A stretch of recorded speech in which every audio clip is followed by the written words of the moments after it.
Boys and girls, this is Benjamin Bok Choy welcoming you to the inaugural episode of Alex Superfan Show. Now, if you don't know me, then you probably don't know that I am a huge Alex Albon fan. He is a Thai driver racing under the Thai flag, even though he wasn't born in Thailand. I was born in Thailand, I'm not Thai, but I've been following Alex ever since he made it into F1. So, I've been wanting to do something like this for a long time, but just the Williams was so bad that there rarely was ever any occasion to really celebrate an Alex Albon race day or qualifying day or anything like that. There was a few last year, but not too many.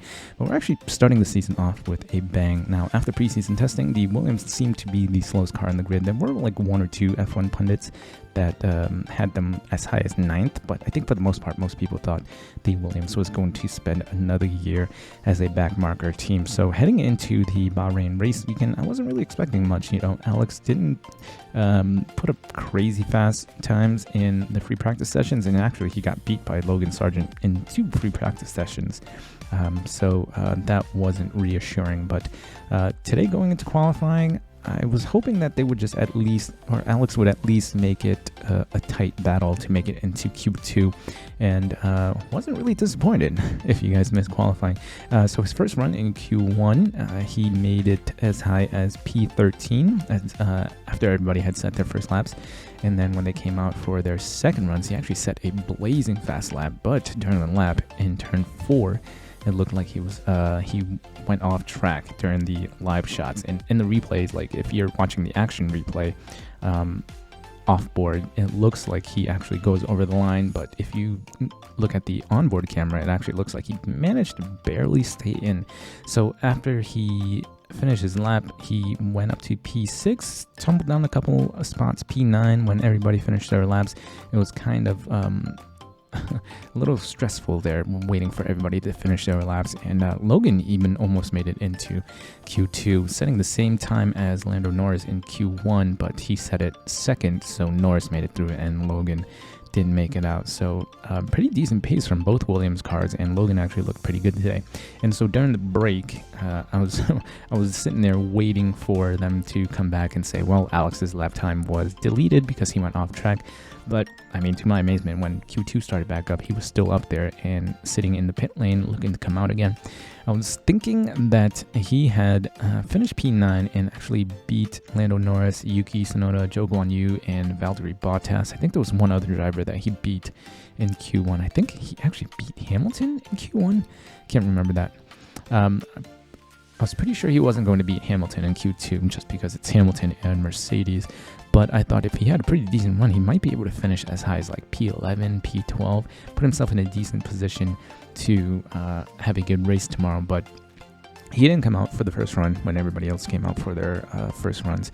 So I assumed they didn't have any new soft tires left, and they were just waiting for the end of the qualifying session to send him out on his final set of soft tires. And then he finally came out, I think, with like 5 minutes left, and they didn't show much of his lap, and then all of a sudden they show him on track and he's going slow, and then there's a replay of him barely being able to make like easy corners, and then he starts coming back to the pit lane. I assumed he was going to come back, put on or maybe just make some adjustments. Maybe they did have a new set of tires or something like that, and he'd go out again. But then the clock started ticking down. 4 minutes, 3 minutes. He's still sitting in the pit lane. Everybody else is already out doing their out laps, warming up their tires. He's still sitting there. 2 minutes lap. At this point, I'm like, if he doesn't come out now, he's definitely not going to make it back to the start-finish line to start his lap. And then 1 minute left. He's still sitting in the pit lane. And man, I was so disappointed, because if you take a look at the lap times in Q2, he actually had a better Q1 time than Yuki and Zhou Guanyu, and Norris's and Bottas's Q2 times were only like a tenth and a half better than Alex's Q1 time. And you know, with track evolution and stuff like that, you usually get faster and faster as the qualifying rounds go through. So yeah, it was super disappointing. I think he probably could have finished as high as P11, which would have set him up for a really, really good race tomorrow.